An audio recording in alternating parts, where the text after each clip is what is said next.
Bonjour. Que le Seigneur soit béni. Je bénis le nom du Seigneur. Vous pouvez vous asseoir. Je vais garder encore quelque temps l'équipe des chantres avec moi. Et vous pouvez vous asseoir s'il vous plaît.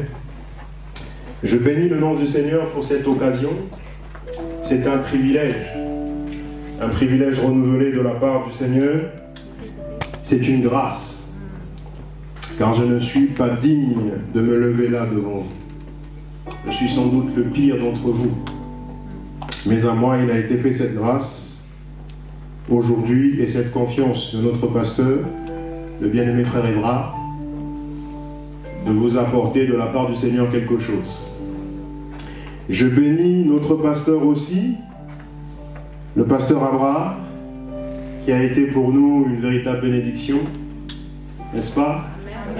Moi, j'ai reçu ma part. Vraiment, je suis ravi, il n'y a quasiment pas grand-chose à rajouter. On pourrait s'en contenter.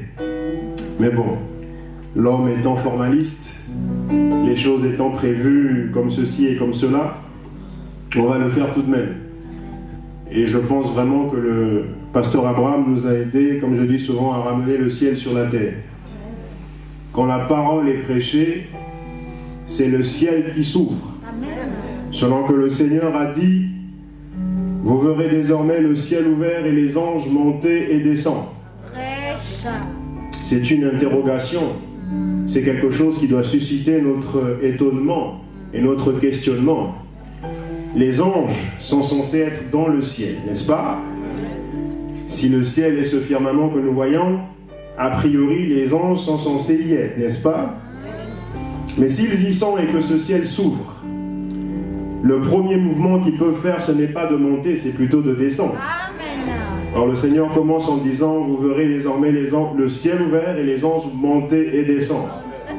Alors qu'il aurait dû dire les anges descendre et monter. C'est un mystère. Ce mystère nous dit que le ciel n'est autre que Jésus-Christ lui-même.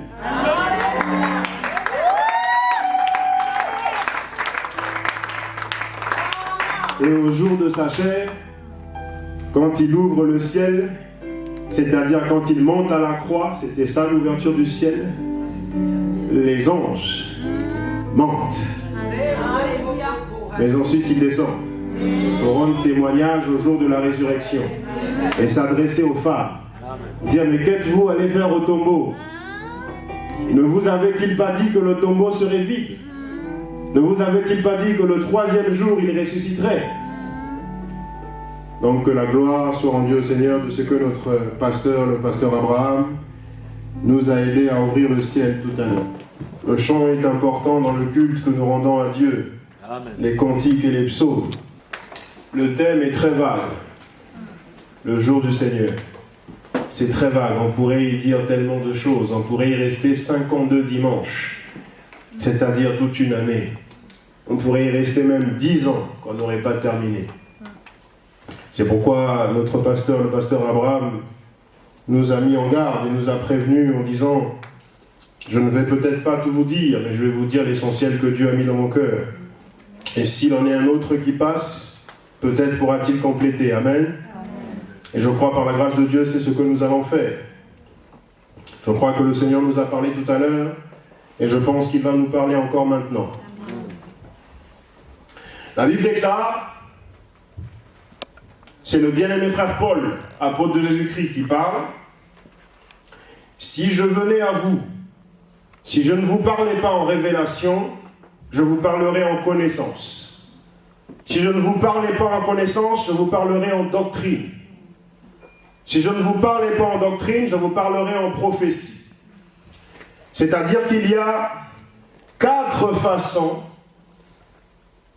d'après ce que dit l'Écriture, au travers du bien-aimé frère Paul, il y a 4 façons dont on peut présenter la parole de Dieu, dont on peut présenter un thème de la part du Seigneur, dont on peut prêcher même un seul verset biblique.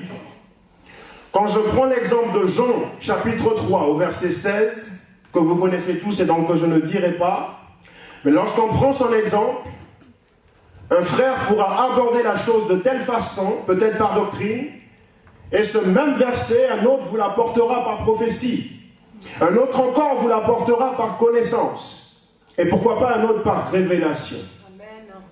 Et vous verrez les bontés, les merveilles et les pépites d'or que le Seigneur donne à ses enfants, quand vous verrez la beauté qui est celle de la parole, de se complémenter selon ces 4 aspects de la parole. Amen. Amen.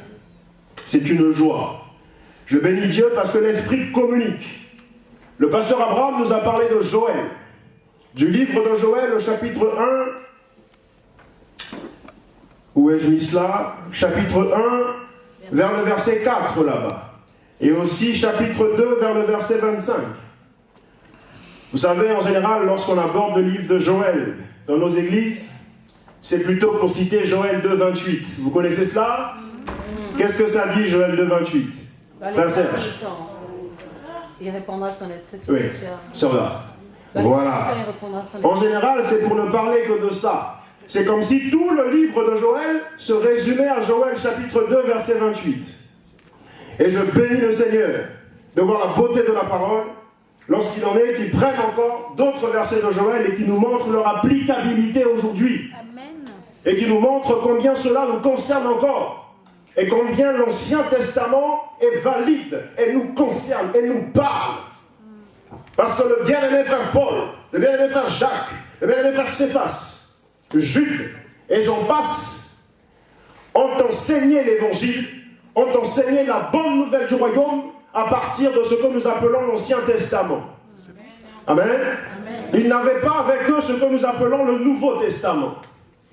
Simplement avec l'Ancien, ils nous ont enseigné et nous ont légué ce que nous avons aujourd'hui et que nous appelons Nouveau Testament.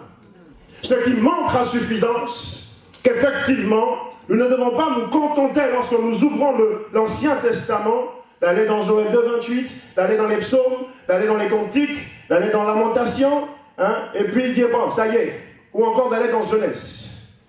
C'est plein de richesses. Pour parler vulgairement, je dirais même, c'est bourré de richesses, l'Ancien Testament. N'ayons pas peur d'y aller. N'ayons pas peur d'y entrer. Même si le témoignage d'un frère disait, la Bible est comme une forêt. Et ça s'adresse surtout aux mahométans qui font la théologie comparative. Je me plais à les taquiner ces temps-ci. Mais bon, c'est avec amour que je le fais pour eux. Parce que je voudrais qu'ils soient sauvés eux aussi.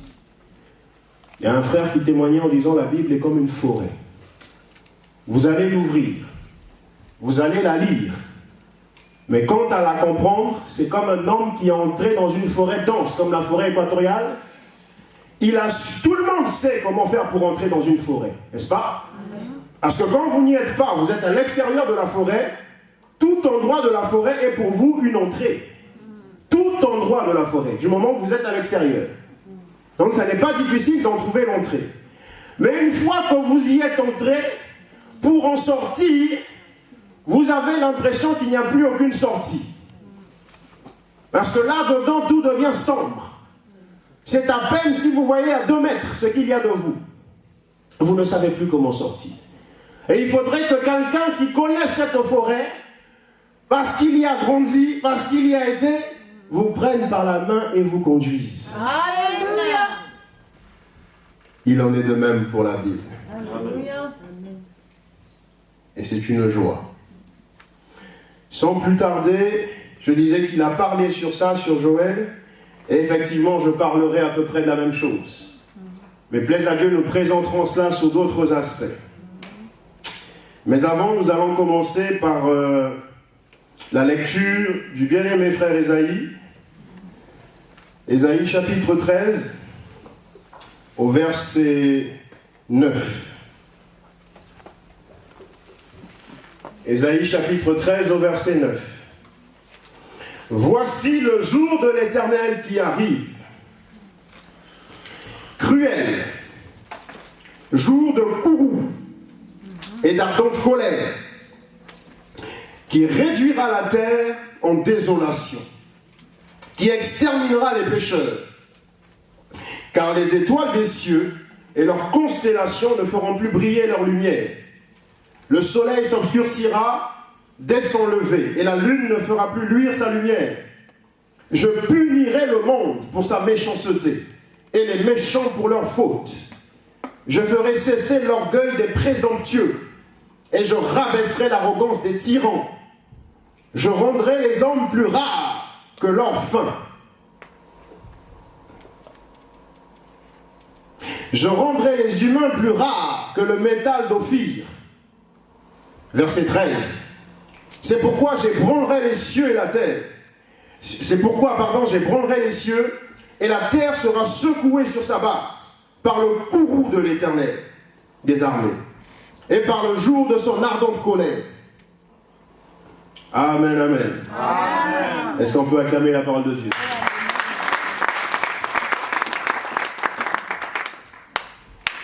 Et nous allons courir. Nous allons aller dans Malachie. C'est bien cela, Malachie chapitre 3. Nous allons aller dans Malachie chapitre 3. Je vous disais que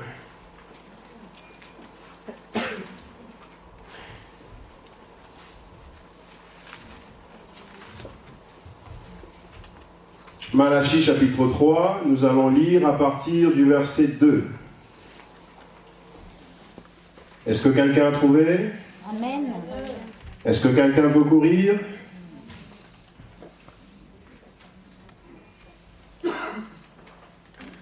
Alors je vais courir. Qui pourra soutenir le jour de sa venue? Malachie chapitre 3 verset 2. Qui pourra soutenir le jour de sa venue? Quel est celui qui tiendra debout quand il paraîtra? Car il est comme le feu du fondeur, comme la potasse des blanchisseurs. Il siégera, tel celui qui fend et purifie l'argent. Il purifiera les fils de Lévi, et il les épurera comme on épure l'or et l'argent. Et ils seront pour l'Éternel ceux qui amènent l'offrande avec justice. Amen. Amen. Toujours dans Malachie, nous allons y rester pour l'instant. Alors selon les versions, pour certains ce sera Malachie 4. Moi j'ai la version Thompson, dans laquelle il n'y a pas de chapitre 4, donc selon les versions. Moi ça reste le chapitre 3, en revanche ça ajoute les versets que vous avez peut-être dans le chapitre 4. Donc pour d'autres ce sera Malachie chapitre 4 à partir du verset 5 jusqu'au verset 6. Pour moi ça va être Malachie 3 à partir du verset 19. Car voici, le jour vient, il vient ardent comme une fournaise. Tous les présomptueux et ceux qui pratiquent la méchanceté seront comme du chaume. Ce jour qui vient les embrasera, dit l'Éternel des armées. Il ne leur laissera ni racine ni rameau. Mais pour vous qui craignez mon nom, se lèvera le soleil de justice et la guérison sera sous ses ailes. Vous sortirez, vous sauterez, comme les veaux à l'engrais. Vous foulerez les méchants, car ils seront comme de la cendre, sous la plante de vos pieds, au jour que je prépare, dit l'Éternel des armées. Souvenez-vous de la loi de mon serviteur Moïse, auquel j'ai donné en Horeb, pour tout Israël, des prescriptions et des ordonnances. Voici, moi-même, je vous enverrai, le prophète Élie, avant la venue du jour de l'Éternel, jour grand et redoutable. Il ramènera le cœur des pères à leurs fils, et le cœur des fils à leurs pères, de peur que je ne vienne frapper le pays d'interdit. Je vais faire un petit aparté. J'ai la fâcheuse habitude de faire ce genre de choses, donc je vous prie de m'en excuser. Il y avait là l'équipe des chantres tout à l'heure, et celle qui était avant. Il m'est remonté dans mon cœur quelque chose. Un frère, et comme c'est en sa faveur, je vais le nommer, qui a un nom de scène qui s'appelle Biralt. Je ne sais pas si je prononce bien. Ce frère avait fait un témoignage en disant « J'ai grandi dans l'église. J'ai grandi dans l'église, j'étais instrumentiste, mais je ne connaissais pas le Seigneur.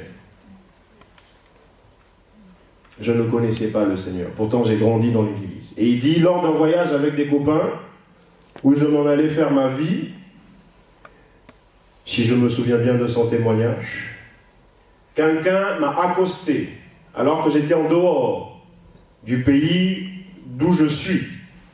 Quelqu'un qui ne me connaissait pas m'a accosté pour me dire « Frère, Jésus t'aime ».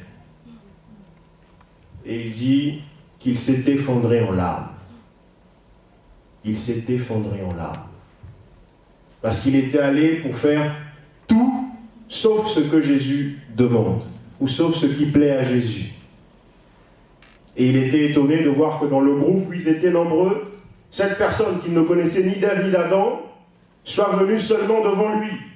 Lui qui était avec ses copains. Cette personne est venue seulement devant lui dire « Frère, Jésus t'aime » et la personne est partie. Elle ne lui a rien demandé d'autre, elle ne lui a rien dit d'autre.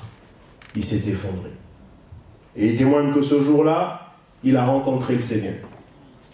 Alors je ne sais pas pourquoi cela est monté dans mon cœur, mais je vous l'ai dit.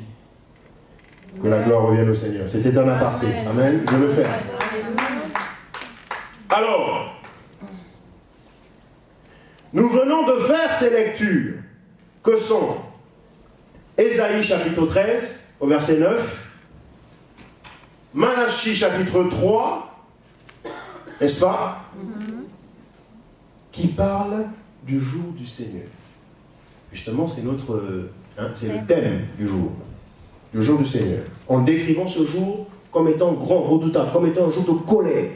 Un jour de colère de Dieu, pas de colère de Satan, de colère de Dieu. Qui est donc plus redoutable que la colère de Satan. Et dans Malachie, le prophète nous prévient ici qu'avant ce jour, il enverra Élie le prophète. C'est pourquoi je vais faire un clin d'œil, on va appeler ça comme ça, parce que je ne sais pas comment appeler ça autrement, sur avant ce jour. Ensuite, nous entrerons dans le jour. Plaise à Dieu. J'enverrai ce jour, avant ce jour, Élie le prophète, pour ne pas que le pays soit frappé d'interdit. Parce que Élie le prophète ramènera les cœurs des enfants. On va lire pour pas que je fasse dire des bêtises à l'écriture. Le prophète Élie, avant la venue du jour de l'Éternel, grand et redoutable, il ramènera le cœur des pères. Ah voilà, j'avais commencé à dire des bêtises. Le cœur des pères à leurs fils. C'est dans cet ordre-là. Et l'ordre ici est primordial, est important. Ça n'est pas anodin, ça n'est pas bénin, ça n'est pas du hasard.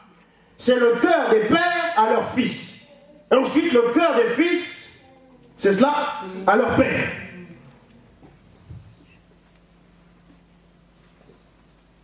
Avant ce jour grand et redoutable. Vous savez, il y a aujourd'hui très peu d'endroits où il y a comme nous cette liberté d'aborder ces sujets. Parce que le New Age, comme un cheval de Troie, est entré dans l'Église. Et ce New Age sévit terriblement.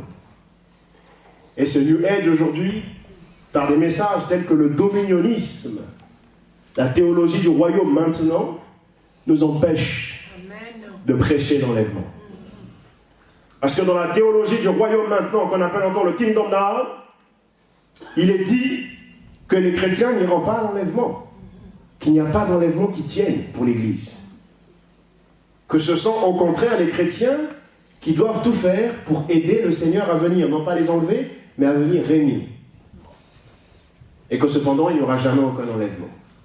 Ça se répand de plus en plus et nous avons de moins en moins de liberté de parler de ces choses. Parce que quand on parle de ça, on est vu comme des renégats.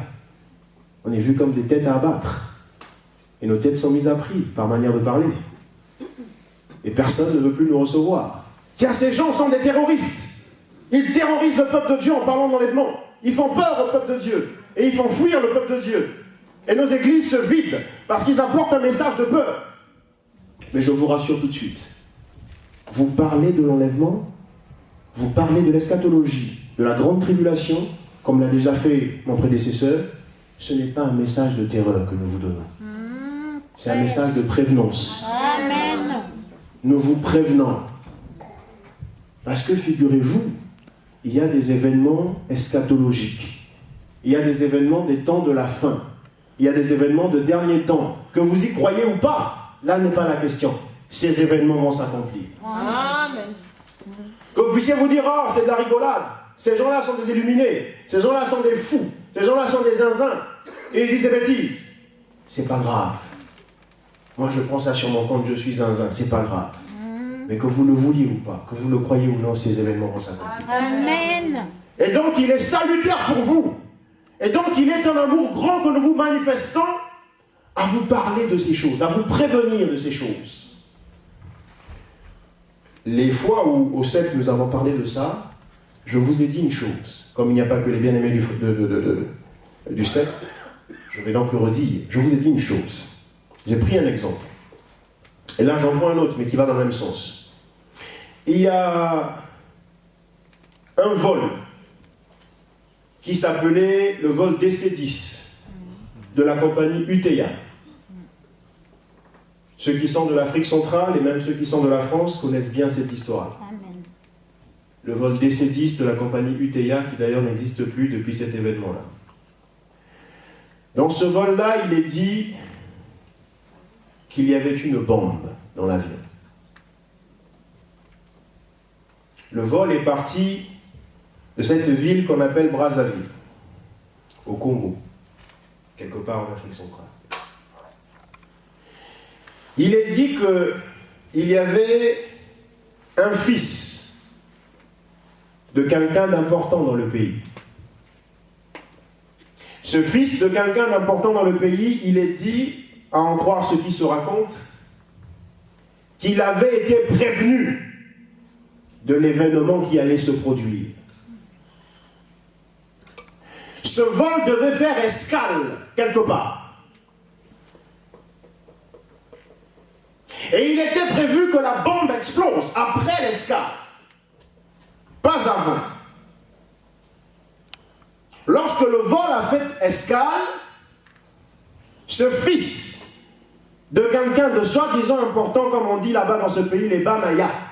Alors lui, c'était un Banaya. Ceux qui sont de ce coin comprennent cette expression.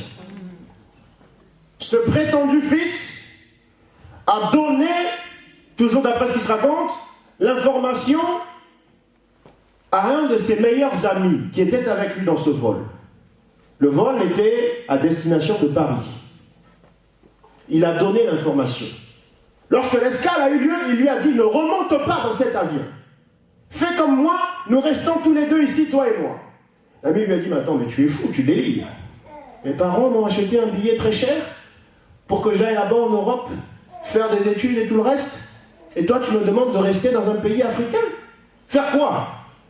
On va vivre où? On va faire quoi? » Il dit « Ce qui va t'arriver ici, c'est du pipi de chat. » Je parle vulgairement, permettez-moi cela.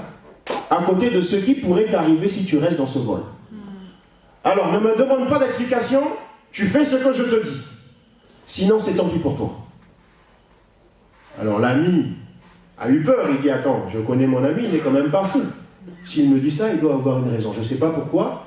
De toute façon, c'est un enfant d'homme riche. Il pourra subvenir à nos besoins dans ce pays. Donc, à la limite, pourquoi pas? Il l'a écouté. Le vol est reparti. L'escale a pris fin, le vol est reparti. Pour Paris. Et tout le monde a écouté aux 20h du lendemain que cet avion avait explosé. Et c'est là que l'ami est allé voir l'ami en question, a dit, mais dis donc, mais tu aurais dû me dire, mais on aurait sorti tous ces gens, mais pourquoi tu as laissé? Il dit non, je ne pouvais pas. Mais pour toi, je pouvais. Pourquoi je vous donne cet exemple? C'est contrairement à nos détracteurs qui disent que quand on vous prêche sur les événements du temps de la fin, qu'on ne vous aime pas, qu'on veut vous faire peur, qu'on veut vous terroriser et qu'on veut vous faire fuir l'église, contrairement à ce qu'ils racontent, on vous aime. Amen. Parce que quand vous êtes prévenu qu'un danger va se produire, et vous échappez à ce danger.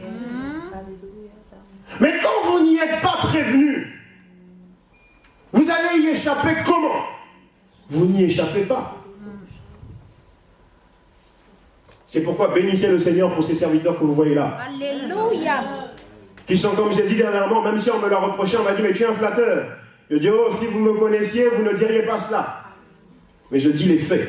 Ce sont des serviteurs prudents qui donnent la nourriture autant convenable. Amen. Amen, amen. Amen.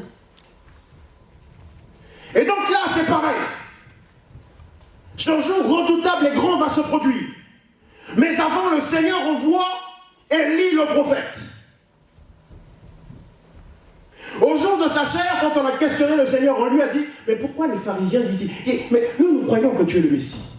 Mais alors, pourquoi les pharisiens disent-ils que Élie doit venir premièrement? Et à cause de ça, eux ne veulent pas croire que tu es le Messie. Il leur a dit, je vous dis, en vérité, Élie est venu, mais ils ne l'ont pas connu. Il parlait de Jean-Baptiste. Sauf que cette prophétie a multiples applications, a une applicabilité dans le temps qui est renouvelée, qui est récurrente. Ça ne s'appliquait pas seulement à Jean-Baptiste. Parce que Jean-Baptiste, c'était pour Israël, pas pour l'Église. Parce que Jean a dit, j'ai été manifesté, il dit, je suis venu, pour préparer vos cœurs, afin que le Messie soit manifesté. Que le Messie soit manifesté où? À l'Église? Non, à Israël. Mais ça ne s'arrête pas là. Dans Apocalypse 11, il nous est parlé de 2 témoins. Apocalypse chapitre 11, il nous est parlé de 2 témoins qui manifestent l'un la puissance d'Élie, l'autre la puissance de Moïse. Il n'est pas dit que c'est Élie et Moïse, non. Mais il est dit qu'ils manifesteront chacun, l'un Moïse, l'autre Élie. Et cela concerne aussi cette prophétie qui est dite ici dans Malachie. Parce que le jour du Seigneur, comme a dit le pasteur, n'est pas un jour de 24 heures. Ce jour qui est redoutable, ce jour qui exprime la colère. Ce n'est pas un jour qui commence à minuit et qui se termine à minuit, comme dans le calendrier grégorien. Ce n'est pas cela. C'est une période, comme Marcy vient de dire le bien-aimé. C'est une période qui commence avec la manifestation de Christ au jour de sa chair. Et qui donc poursuit plusieurs étapes, parmi lesquelles on peut compter la première venue, parmi lesquelles on peut compter la seconde venue, en sachant que la seconde venue, nous vous l'avons dit, a 2 mouvements. Elle a comme mouvement l'avènement du Seigneur et le retour du Seigneur, lorsqu'il pose ses pieds en Israël, sur le mont des Oliviers, pour régner pendant 1000 ans. Et donc, en ce qui concerne la seconde venue, avant cette seconde venue, tout comme ce fut le cas pour la première venue, Élie doit à nouveau être manifesté à Israël. Sauf qu'en Apocalypse 11, ils sont 2. Celui qui manifeste la puissance d'Élie, comme l'a fait Jean-Baptiste, qui a manifesté la puissance d'Élie, ne sera pas seul. Parce que cette fois-là, il est prévu la restauration d'Israël. Supportez-moi que je parle pour l'instant d'Israël, mais je vais en venir à l'Église. Il est prévu la restauration d'Israël. Or, pour qu'Israël croie, pour qu'Israël soit restauré, Israël doit croire à la parole. Pour qu'Israël croie à Christ, qui est la parole, il faut le témoignage de 2. Parce qu'il a été dit à Israël, seul est vrai le témoignage de 2 ou 3. S'il y a un seul, le témoignage n'est pas vrai. Alléluia.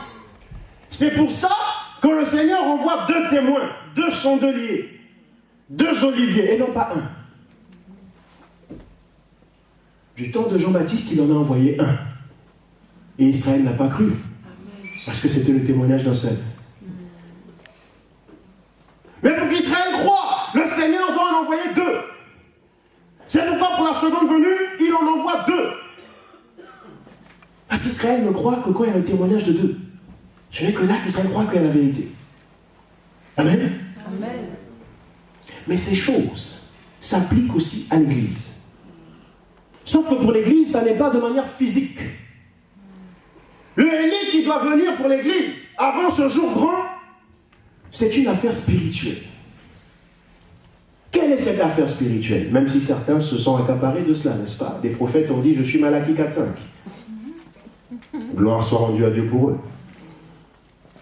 Mais nous confessons que c'est une affaire spirituelle. Que le Seigneur lui-même envoie son esprit. Que cet esprit d'Élie qui doit venir à propos de l'Église, c'est simplement le Saint-Esprit. C'est le Saint-Esprit. Parce que vous devez savoir que tout ce qu'Israël vit dans le naturel, l'Église le vit dans le spirituel. Amen.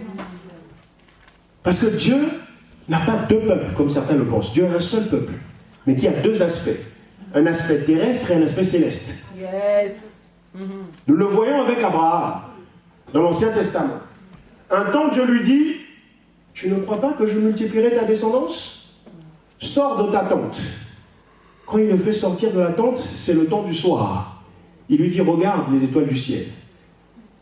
De la même manière qu'elles sont nombreuses, de la même manière ta descendance sera nombreuse. Un autre temps, il lui dit, tu es là dehors, regarde sous tes pieds. Peux-tu compter le sable qu'il y a sous tes pieds, les grains de sable? Il dit non. Et de la même manière qu'ils sont nombreux, de la même manière je multiplierai ta descendance. Tantôt le Seigneur lui parle des étoiles du ciel, tantôt le Seigneur lui parle des grains de sable. C'est-à-dire une postérité céleste et une postérité terrestre. Et cette postérité céleste, c'est l'Église. C'est pourquoi le bien-aimé frère Paul dit, son fils d'Abraham, ceux qui le sont par la foi et non par la chair. Alléluia.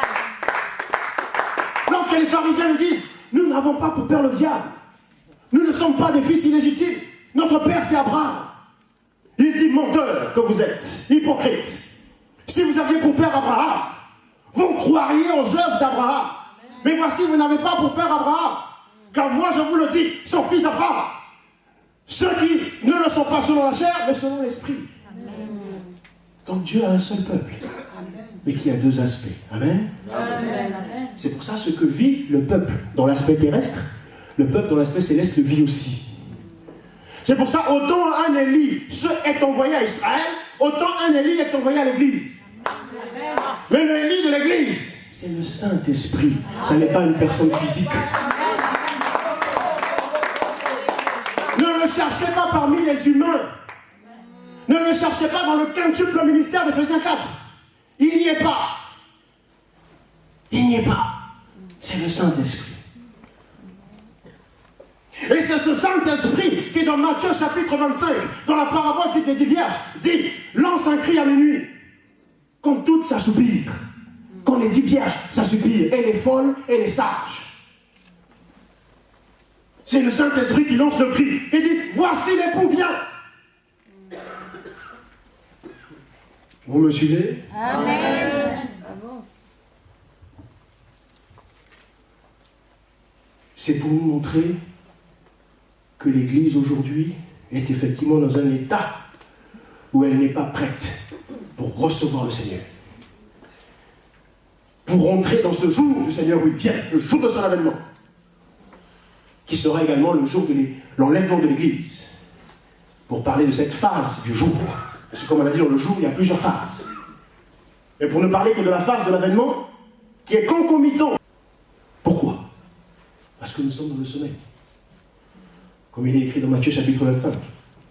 Et il faut que l'esprit d'Élie, qui est le Saint-Esprit en ce qui concerne l'Église, nous réveille. Amen, amen. Amen. Et c'est parce que nous sommes endormis que le Seigneur ne vient pas encore. Cependant, la voix d'Élie est en train de crier au travers du quintuple ministère, au travers de l'Éphésiens 4:11. Cette voix qui crie utilise des instruments. Comme nos instrumentistes ici, nos bien mes frères, qui utilisent des instruments. Ces instruments ne sont pas quelque chose d'important. C'est l'instrumentiste qui est important. L'instrumentiste, c'est l'esprit d'Élie, c'est le Saint-Esprit. Et les instruments, c'est les Éphésiens 4:11. C'est les pasteurs, les prophètes, les docteurs, les évangélistes. Et j'en passe. Les apôtres. Amen. Amen. C'est ce qui se passe. L'esprit d'Élie. Que fait cet esprit d'Élie? Il apporte le réveil. Il réveille les endormis. Mais c'est quoi le réveil? Exactement. Le réveil, c'est qu'il restaure le culte. Il restaure le culte à l'Éternel. Dans 1 Roi chapitre 18, Élie exécute 3 des dernières fêtes que l'on appelle les 7 fêtes de l'Éternel. Dans les 7 fêtes de l'Éternel, comme l'indique le chiffre ou l'appellation, il y en a 7. Mais dans les 7, il y a 3 dernières, ce qui est normal. Comme on pourrait dire aussi, il y a 4 dernières, il y a 5 dernières, il y a 6 dernières. Mais Élie exécute parmi ces 7 fêtes que l'on voit dans Lévitique chapitre 23, Élie exécute les 3 dernières fêtes. Dans 1 Roi 18, au Mont Carmel. Quelles sont ces 3 dernières fêtes? C'est la fête des trompettes. Hein? La 5e fête, c'est la fête des trompettes. La 6e fête, c'est le Yom Kippour, la fête des expiations. La 7e fête, c'est la fête des tabernacles. Élie va exécuter cela dans 1 Roi 18. En faisant quoi?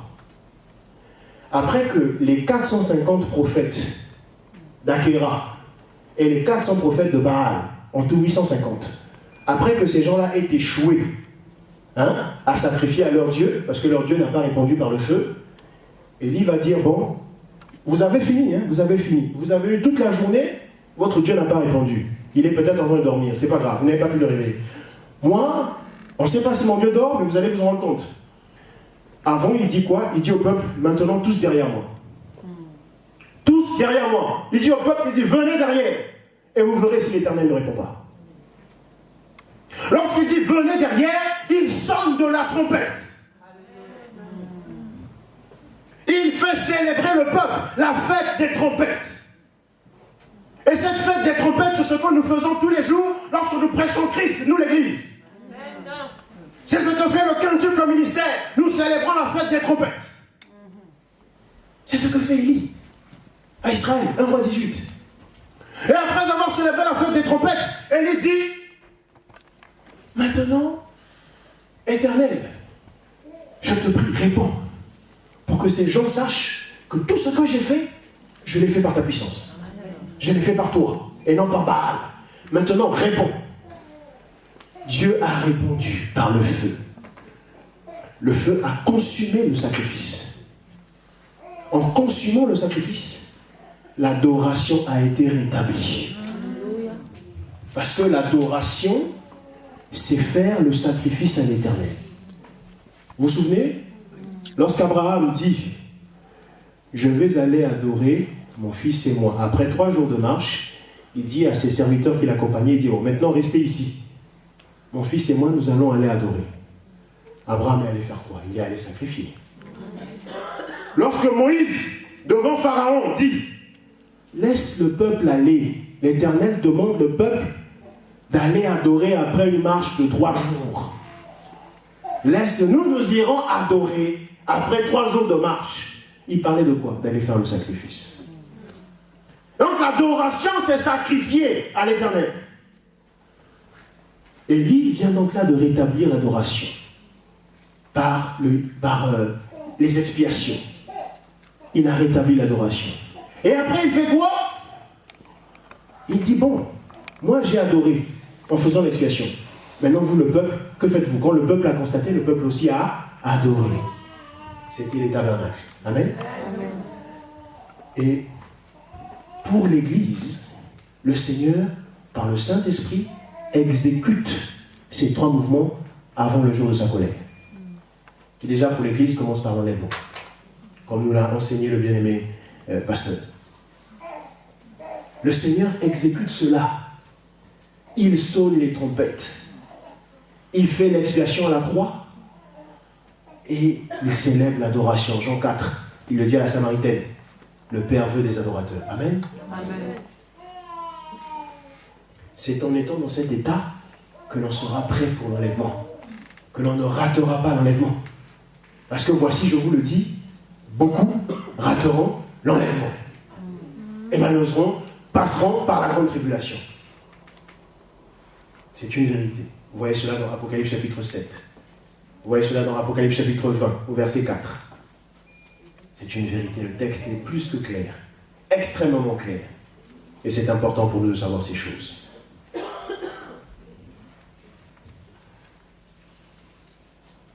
Maintenant, le problème, c'est que pour se réveiller, l'Église fait face à 4 attaques. Pour que l'esprit d'Élie agisse, l'esprit d'Élie doit agir face à 4 attaques. Vous comprenez? 4 attaques que nous subissons pour ne pas entrer dans le jour du Seigneur. Pour y entrer, mais du côté de la colère, et non pas du côté de la grâce. Pour subir nous aussi le courroux. Ces attaques-là nous font subir le courroux. Quelles sont ces attaques? Le pasteur nous l'a dit ici. On va donc relire Joël 1 au verset 4. Joël 1 au verset 4, est-ce que quelqu'un a trouvé? Quelqu'un peut courir? On va y aller progressivement. Amen. Joël 1 verset 4. Je suis toujours dans Malachie. Amen.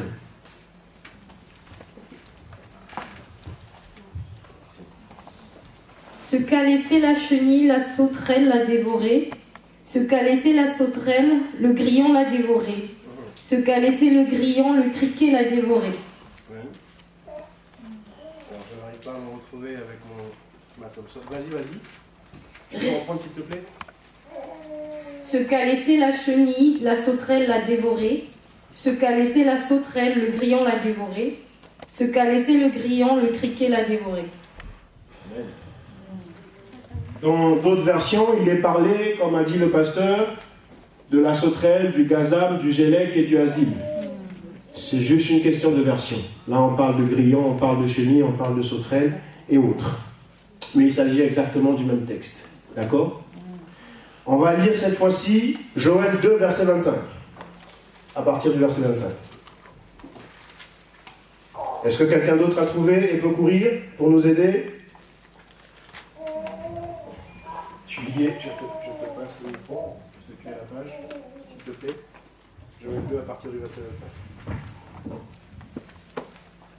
Je vous remplacerai les années qu'ont dévoré la sauterelle, le grillon, le criquet et la chenille, ma grande armée que j'avais envoyée contre vous. Le Seigneur dit qu'il remplacera. Mais alors, autant on a pu voir là qu'effectivement c'est comme sur un arbre. Chacun de ces 4 insectes grignote les fruits, d'autres les feuilles, d'autres les branches, et ainsi de suite. Et pourquoi pas probablement jusqu'à la racine. On va lire, pour rentrer dans l'aspect que je voudrais voir avec vous par rapport à ces 4 insectes, on va lire Apocalypse chapitre 6. On fait beaucoup de lectures pour l'instant. Apocalypse chapitre 6. Il s'agit ici, dans Apocalypse chapitre 6, des 4 premiers sceaux. On n'a pas l'habitude de ces choses, supportez-moi encore un peu, et vous verrez là où je veux revenir. Je regardais, quand l'agneau ouvrit, donc je commence au verset 1, Apocalypse chapitre 6, verset 1. Je regardais, quand l'agneau ouvrit un des 7 sceaux, et j'entendis l'un des 4 êtres vivants dire, comme d'une voix de tonnerre, viens. Verset 2, je regardais et voici un cheval blond. Celui qui le montait tenait un arc. Une couronne lui fut donnée, et il partit en vainqueur et pour vaincre. Verset 3, quand il ouvrit le second sceau, j'entendis le second être vivant dire, viens. Et un autre cheval, rouge feu, sortit. Celui qui le montait reçut le pouvoir d'ôter la paix de la terre, afin que les hommes s'égorgent les uns les autres, et une grande épée lui fut donnée. Quand il ouvrit le 3e sceau, j'entendis le 3e être vivant dire, viens. Je regardais, et voici un cheval noir. Celui qui le montait tenait une balance à la main.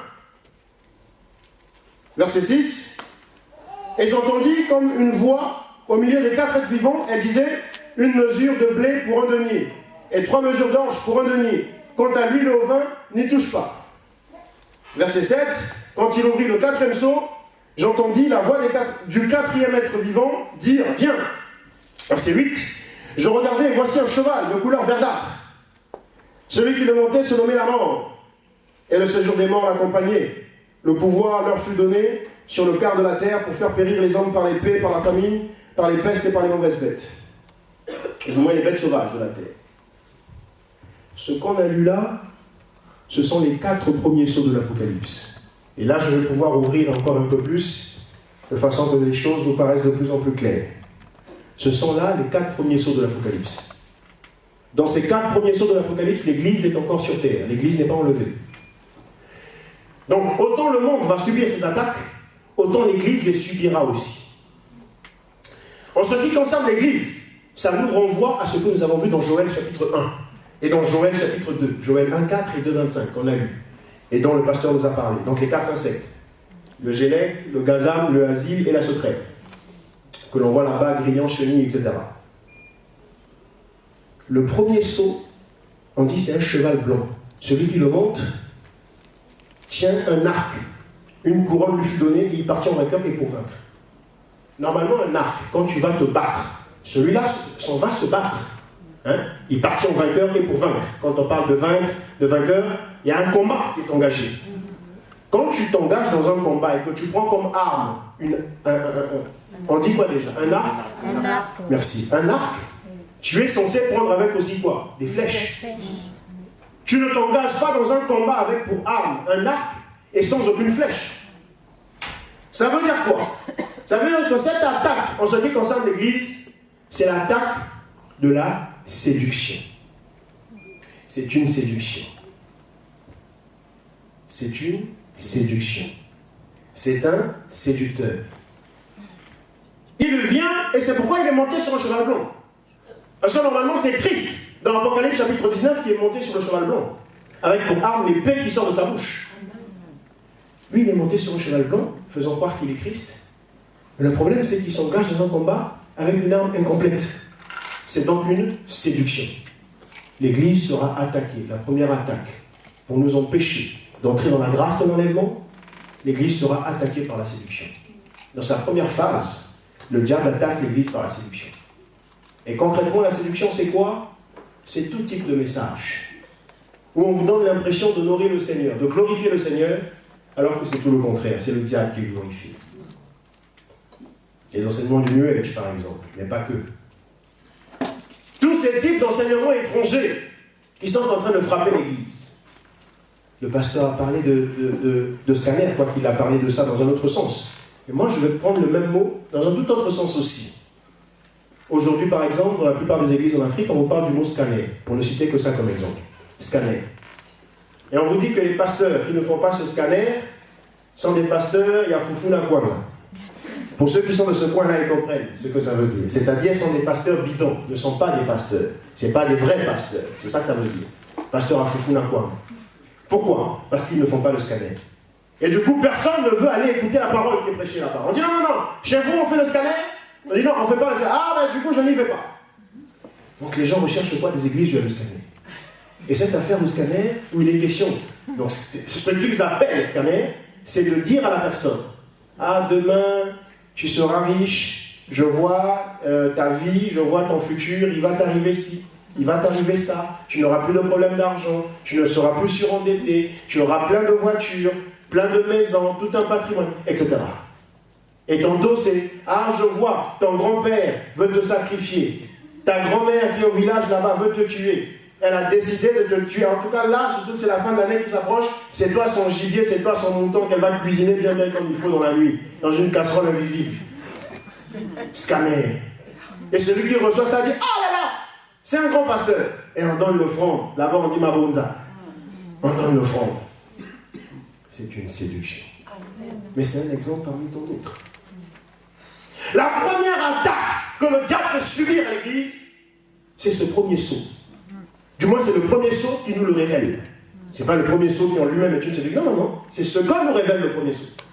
Cet homme monté sur un cheval blanc, qui n'est pas Christ, mais qui pourtant monte sur un cheval blanc, et qui s'engage dans un combat avec une arme incomplète. Et nous voyons cela dans Joël 1. On a dit que par la séduction, nous perdons le fruit. Le pasteur nous a dit que cet insecte-là dévore le fruit. On n'a plus le fruit. Parce que comment avoir le fruit alors qu'on est séduit? Vous comprenez? La deuxième attaque que l'ennemi fait subir par rapport à ce jour du Seigneur qui doit arriver et vis-à-vis duquel nous devons être prêts. Et la deuxième attaque que l'ennemi fait subir, pour pas que nous soyons prêts, pour que nous soyons dans la distraction, dans le divertissement, c'est le deuxième sceau qui nous le révèle. Il est dit donc dans le deuxième sceau, au verset chapitre 3, quand il ouvrit le second sceau, j'entendis le second être vivant qui dit viens, et un autre cheval rouge feu sortit. Celui qui le montait reçut le pouvoir d'ôter la paix de la terre, afin que les hommes s'égorgent les uns les autres. Comme j'ai dit, il y a plusieurs applications, plusieurs applicabilités. Il y a l'application pour le reste du monde et l'application pour l'Église. En ce qui est de l'Église, le deuxième sceau nous révèle ici des guerres intestines. La paix est ôtée dans l'Église et les pasteurs se déchirent et s'entre-déchirent, se font la guerre. Tantôt c'est pour des raisons doctrinales, dit-on, tantôt c'est pour des raisons de jalousie. Parce que le pasteur Abraham a de la renommée, parce que le pasteur Abraham a un talent, a un don, moi je vais être jaloux. Et je vais chercher à tout prix à le casser. À le casser. Et je vais monter des émissions YouTube. On dit voilà, le pasteur Abraham est un escroc. Le pasteur Abraham n'a pas la doctrine de Christ. C'est pas un pasteur authentique, etc., etc. Et les gens vont me suivre sur cette voie-là. Il y a beaucoup qui font ça aujourd'hui sur YouTube. Alors que tu peux appeler ton frère et dire, mais frère, je trouve que, voilà, est-ce qu'on peut discuter? Non, ils ne le font pas. Ils montent des émissions, ils font des choses, c'est des guerres intestines. Au point qu'aujourd'hui, il y a des empoisonnements. Des pasteurs empoisonnent d'autres pasteurs. Quelquefois, il est même dangereux dans certaines églises d'utiliser le micro. Au point que certains pensent qu'il faille ramener eux-mêmes leur micro. Parce qu'on peut te faire ce qu'on a fait à cet artiste qu'on appelle Papa Wemba. Où sur le micro, on met des choses. Des guerres intestines. Et ça, c'est dans l'Église. Et les chrétiens, il n'y a pas que les pasteurs, les frères et les sœurs, s'entre-déchirent. Les chrétiens du 1er siècle préféraient mourir par amour pour l'autre. Ils étaient persécutés par l'Empire romain, persécutés par les Juifs. On en attrape un. On dit, bon, ça c'est le clergé, le Sanhédrin, les Gamaliel et autres. Puis on attrape, on dit, bon, toi là, on vous a dit de ne pas répandre cette doctrine de Jésus. Mais vous continuez. Quand on t'a attrapé, mais dis-nous où sont les autres. Comme ça, on va vous tuer tous. Celui-là disait, je ne vous dirai pas. Tuez-moi, mais je ne vous dirai pas là où sont les autres. Amen. L'amour régnait. L'amour qui est le fruit par excellence. Alléluia. Parce que le Seigneur a dit, tu ne peux pas dire tu aimes Dieu que tu n'as jamais vu, alors que tu n'aimes pas ta soeur ou ton frère que tu vois. L'amour régnait dans l'Église des premiers chrétiens. Et c'est à cause de cet amour qu'il représentait un danger pour l'Empire romain et pour le reste du monde. Mais aujourd'hui, non. C'est, la sœur Grâce, mais attends, il n'y a qu'elle qui chante. Pourquoi il n'y a qu'elle? Moi aussi je veux chanter. Alors je vais la nuire. Des guéguerres de postes, des guéguerres, des rivalités de ceci ou de cela. Ah, le frère Serge, mais non. Pourquoi seulement lui? Pourquoi pas moi? Pourquoi on doit le voir lui et pas moi? Etc. La paix est ôtée du milieu de l'Église. L'amour est ôté du milieu de l'Église. Et voici qu'on s'entretue. Voici qu'on se sent étrangers les uns des autres. Quand des chrétiens de deux étiquettes, de dénominations différentes se retrouvent, c'est pourquoi c'est une grâce telle que nous sommes réunis là. Des églises différentes, mais qui seraient, différentes entre eux. Par le nom officiel, en tant qu'association, enregistrée, loi 1905. Mais au fond, nous ne sommes pas différents puisque nous sommes tous de Christ.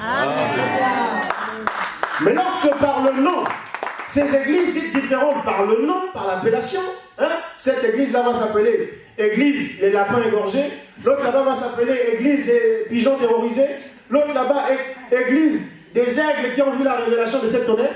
Quand ces différents gens-là vont se retrouver dans la rue, ils se sentent étrangers les uns aux autres. Ah, toi tu es de quelle église?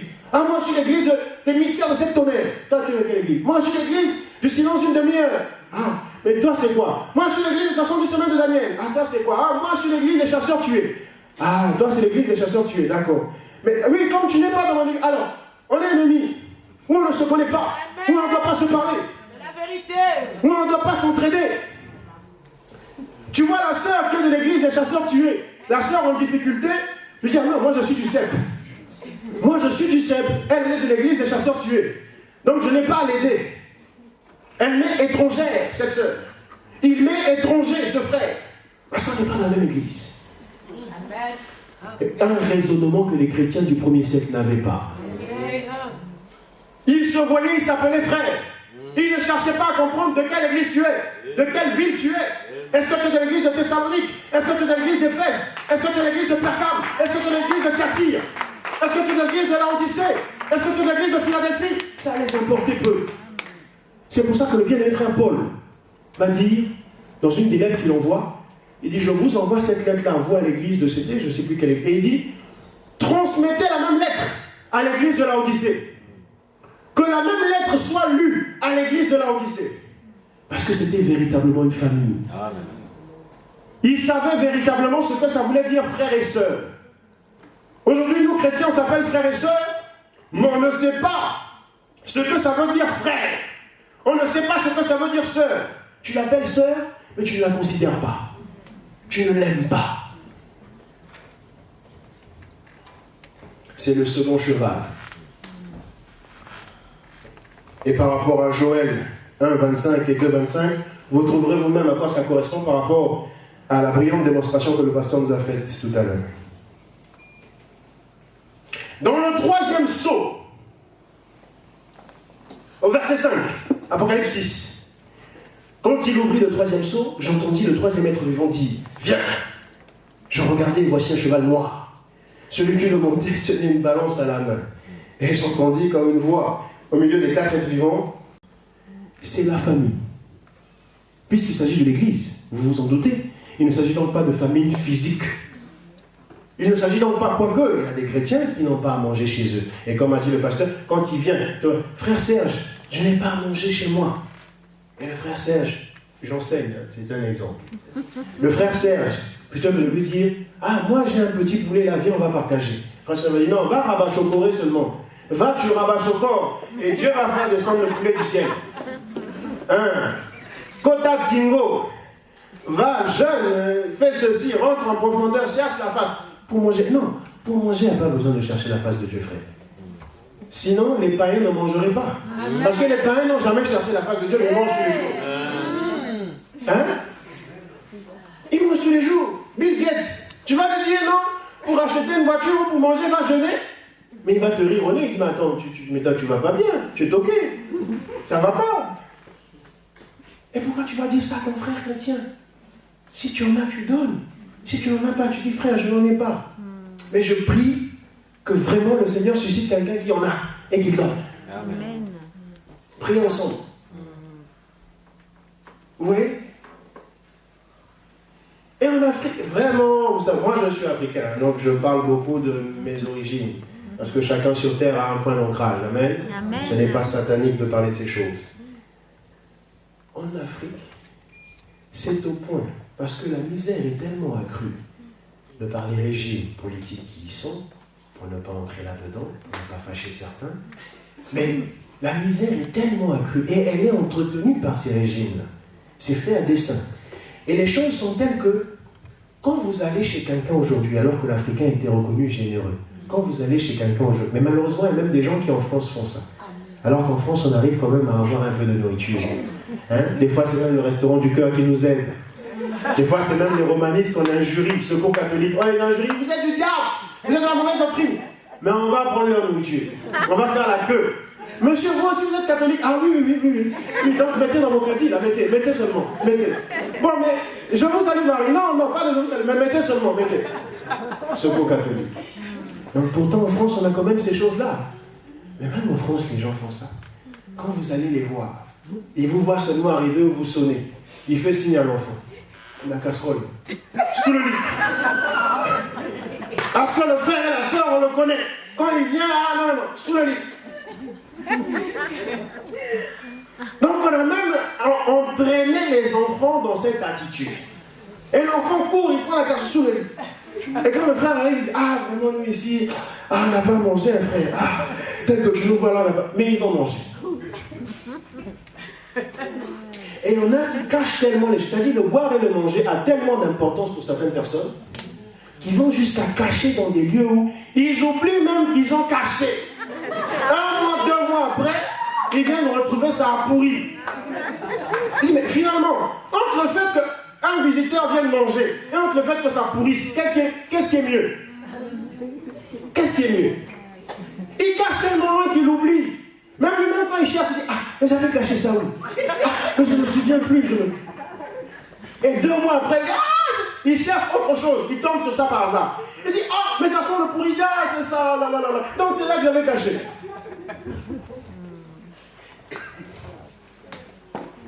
Ça, c'est la famille au sens naturel. Bien que ça frappe aussi l'Église. Mais dans le troisième saut ici, il n'est pas question de cette famille-là.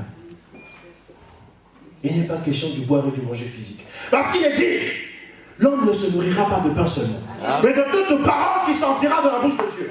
Et donc c'est une famille de la parole de Dieu. Pourquoi les gens auront faim de la parole de Dieu? Parce que la parole aura disparu. On a faim de quelque chose quand cette chose n'est pas. Mais quand cette chose est là, on n'a pas faim. La parole aura disparu. Et c'est ce qui nous arrive. Le nouvel âge, le New Age, a supplanté l'évangile. Et l'évangile de Christ n'est plus prêché. L'évangile de Christ n'est plus prêché. Et c'est pour ça que, au lieu que ce soit à Christ seul que doit revenir la gloire revient maintenant aux hommes. Le pasteur nous a dit ici, il y a un qui vient avec un serpent, dans l'église, du haut de la chair.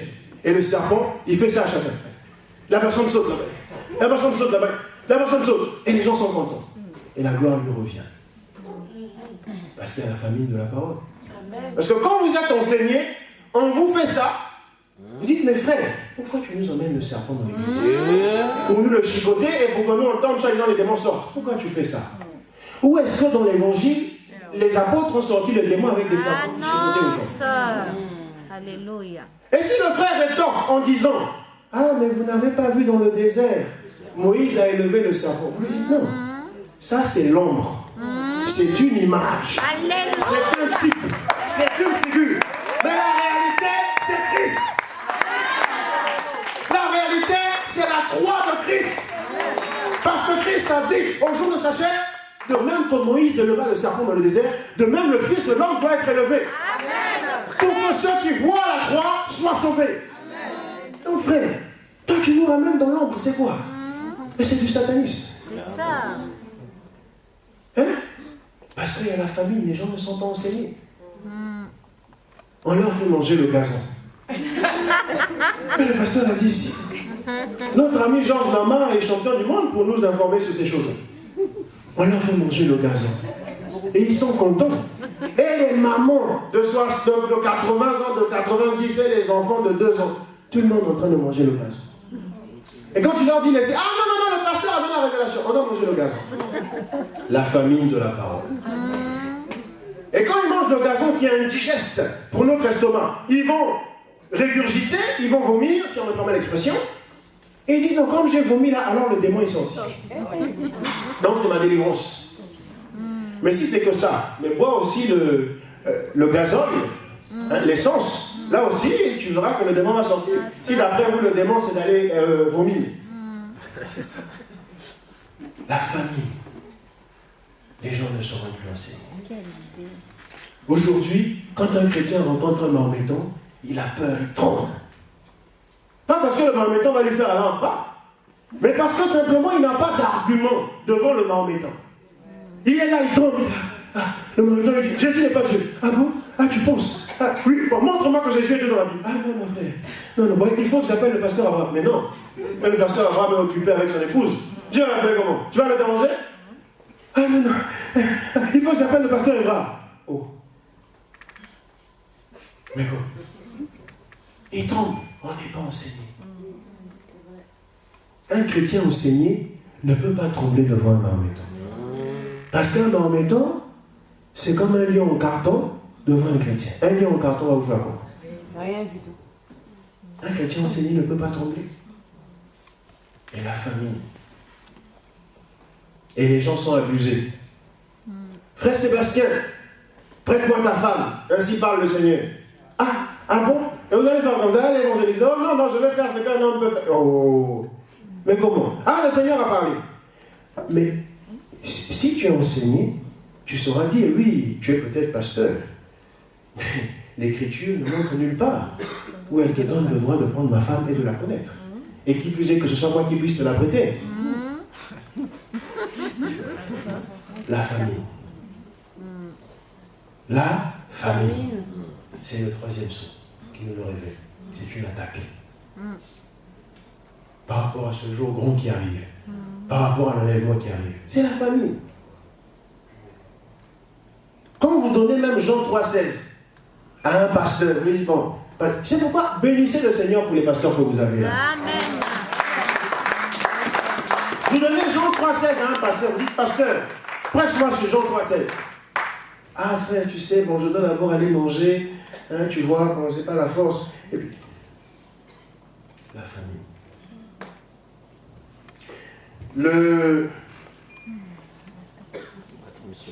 Au verset 7. Quand il ouvrit le 4e sceau, j'entendis la voix du 4e être vivant dire, viens. Verset 8. Je regardais, et voici un cheval de couleur verdâtre. Celui qui le montait se nommait la mort. Et le séjour des morts l'accompagnait. Là, il y a plusieurs lectures, ou grilles de lecture. Mais l'une des grilles de lecture que je voudrais partager avec vous ici, ce cheval verdâtre là, c'est le mahométanisme. Il y a plusieurs grilles de lecture, c'est vrai. On pourrait dire que c'est aussi autre chose. Mais ici, je ressens un cœur, et moi je fonctionne comme ça. Quand je ressens un cœur, je dis. Si je me suis trompé, à chaque fois je dis que le Seigneur vous révèle partout où je me suis trompé pour que vous vous débarrassiez de ça. Que vous ne reteniez que ce qui est conforme. Amen. Amen. C'est le mahométanisme. Vous connaissez le mahométanisme? Oui. Ça parle à quelqu'un quand on dit mahométanisme? Oui. Parce que des fois, il y a des termes qui ne sont pas courants. C'est l'islam. C'est l'islam. C'est pourquoi aujourd'hui, de plus en plus de mahométans se lèvent contre la foi en Jésus-Christ. Plus on avance dans le temps, plus il y a de mahométans qui s'intéressent curieusement à notre foi, alors qu'ils disent qu'on est des mécréants. Normalement, ils ne devraient pas s'intéresser à nous, ces gens-là. Mais ils viennent, ils prennent la Bible, ils apprennent les versets de la Bible mieux que vous, mieux que plusieurs pasteurs, et ils vous les récitent. Hein? L'un de leurs champions, c'était un certain Ahmed Didé, qui est décédé depuis, d'ailleurs décédé dans des conditions atroces, dans un hôpital, sur un lit d'hôpital où le pauvre, et il y a même des soi-disant chrétiens qui ont fait une vidéo pour se moquer de lui. Ça, c'est pas de Dieu. Amen. Voilà, il nous a embêtés, mais de tous ceux qu'il a rencontrés, personne ne l'a confondu. La Bible dit qu'il faut faire taire les contradicteurs. Personne ne l'a fait taire. Et puis voilà, le type décède, on prend des vidéos bizarres, on fait pour se moquer de lui. Ça, c'est pas bon. Je m'inscris en faux contre ça. Cependant, Ahmed Didé a lancé un mouvement. Aujourd'hui, on voit un certain Abdul Majid partout en Afrique. Et même jusqu'en France, ici, il a fait des petits. Il a fait des rejetants ici en France. Collectif Adifia. Abdul Majid. Qui chicote les pasteurs comme pas possible là-bas, en Afrique. Chicote. Film, on a vu, comme disent nos frères de la RDC. Nos compatriotes. Il les chicote. Parce que, entre-temps, il y a la famille. Et puis que voilà, ces gens-là se lèvent contre nous. Non seulement dans des débats, mais même physiquement. Ils nous tuent. Il y a notre sœur Asia Bibi, le pasteur Ibra a rappelé tout à l'heure. Dimanche dernier, nous avons parlé de la sœur Asia Bibi. Que le nom du Seigneur soit béni, la sœur a été libérée. Amen. On a demandé les prières, la sœur a été libérée.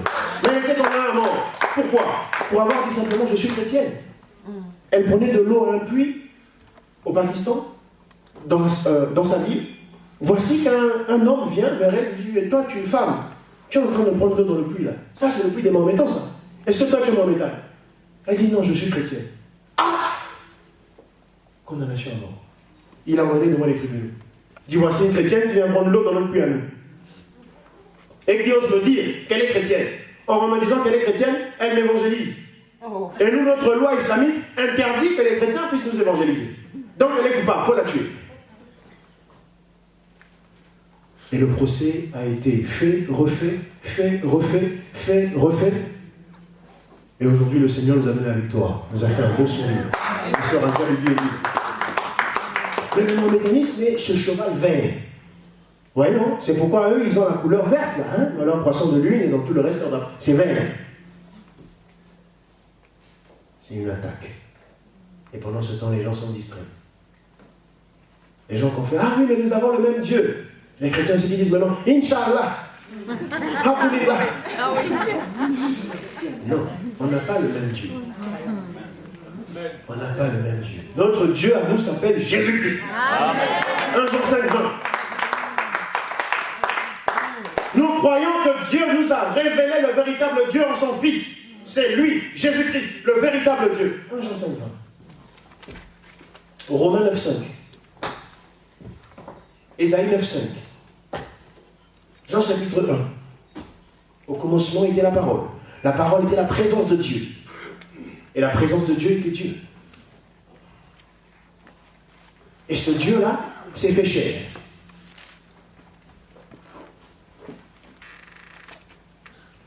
Donc voilà un peu par rapport à ce jour grand et redoutable, l'enlèvement.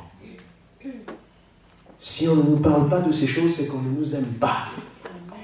Tous les pasteurs qui ne vous parlent pas de ça ne vous aiment pas. Je vous choque. Et je vous demande pardon de ce que je vous choque. Mais je me dois de vous dire la vérité. Le frère Nitochan, dans son livre « Le vrai serviteur de Dieu », dit qu'un serviteur de Dieu ne doit pas avoir peur, qu'un prédicateur ne doit pas avoir peur de blesser. Sa volonté ne doit pas être de blesser. Mais cependant, s'il blesse, il ne doit pas en avoir peur. Il ne doit pas en avoir honte. Il ne doit pas flatter. Il ne doit pas raconter des chimères juste pour faire plaisir aux gens, pour que les gens l'aiment et pour que les gens lui jettent des fleurs. Il ne doit pas avoir peur d'être haï. Il ne doit pas avoir peur d'être ostracisé, d'être mis à part, d'être écarté du groupe. Parce que la nature humaine est telle qu'on veut appartenir à un groupe. On ne veut pas être délaissé par le groupe. L'humain n'aime pas ça, ne supporte pas ça. Et à cause de ça, on fait beaucoup de compromis. Ah, sinon le groupe va me lâcher. Sinon je serai écarté du groupe, je serai ostracisé, je serai mal vu, je serai diabolisé. Le serviteur de Dieu ne doit pas avoir peur d'être diabolisé. Parce que si n'eût été le cas, le bien-aimé frère Luther n'aurait pas été suscité. Et la vérité ne serait pas venue jusqu'à nous. Luther n'a pas eu peur d'être diabolisé par le pape, sa sainteté, le pape. Il n'a pas eu peur. Et parce qu'il n'a pas eu peur, aujourd'hui, nous avons l'évangile. Jean 11, Jérôme de Prague n'ont pas eu peur de parler la vérité, malgré la menace qui pesait sur eux de l'église romaniste. Ils ont été brûlés sur le bûcher. Jean 11 a été brûlé à cause de ce qu'il prêchait, du fait de la Sainte Inquisition. John Wycliffe, on est allé déterrer son cadavre. On dit il faut le brûler. Mais il est déjà mort. Déterrer le squelette, là, on va brûler. Mais il n'a pas eu peur de ça. Et le frère Nitochan nous encourage. Nitochan, c'est celui qu'on appelle souvent Watchman Nee, qui est un faux nom. Son vrai nom, c'est Nitochan. Et nous encourage à agir ainsi. Pierre, on lui a dit il faut te taire. Si tu parles encore, on va te fouetter. 50 pour moins 1. Ce qui était la tradition chez les Juifs. Et si tu continues, on va te lapider, comme Étienne a été lapidé. Mais malgré qu'il voyait la lapidation venir, Étienne a dit je préfère que vous me lapidiez plutôt que je me compromette, plutôt que j'entre dans le mensonge. C'est cela le serviteur de Dieu. Amen, amen. Amen. Et c'est ce qu'il faut pour que nous soyons prêts pour le jour grand et redoutable. Que le Seigneur soit béni. Je vais remettre le...